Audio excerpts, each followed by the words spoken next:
பூஜா ரூமோட பாயிண்ட் என்னன்னா இந்த விட்த் வந்து மேக்ஸிமம் ஃபுல் ஓப்பனபிளாக இருக்கணும்.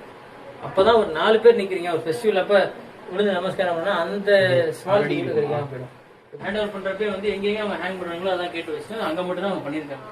இங்க வந்து பின்னாடி ஒரு பீஸ் போட்டு ஸ்க்ரூ பண்ணியிருக்காங்க. இது மட்டும் வால்ல இருந்து ஹேங்கிங்.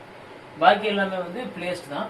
ஸோ அகைன் இது வந்து கிரானைட் கவுண்டர் பிளாக் வேணாம் அப்படின்னு சொல்லிட்டாங்க. அதனால இந்த பக்கம் படையல் போடுறது ஒரு புல் அவுட்.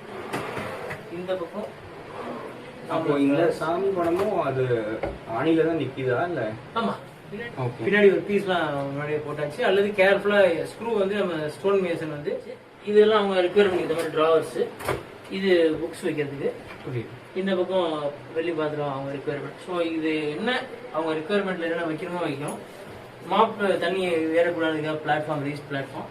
இந்த பக்கம் நான் சொன்ன அந்த சாஷ்டாங்க நமஸ்காரம் பண்ணுறதுக்கான இந்த ஸ்பேஸ். அது போக டே டைம்ல இந்த டோர் எப்படி பண்ணிருக்கோம்னா இப்படி இருக்கு, க்ளோஸ் பண்ணிடுறோம். ஸோ உள்ள ஸ்பாட் லைட் போட்டிருந்தா கூட இங்க இருந்து பாக்குறப்ப டக்குன்னு அப்படி ஒரு ப்ரேயர் அப்படியே பண்ணிடலாம். அகைன் விஷுவலி இந்த பூஜா ரூம் ஸ்டில் உங்களோட கனெக்டட் ஒன்லி. இப்போ அகைன் ஸ்பாட் லைட் மட்டும் இருந்துச்சுன்னா கூட நீங்க உள்ள போய் தான் விழுந்து நமஸ்காரம் பண்ணுவோம்ல, குவிக்கா நீங்க போறீங்கன்னா டக்குன்னு அப்படி ஒரு தர்ஷன் பண்ணிட்டு அப்படி போயிடலாம். ஆனா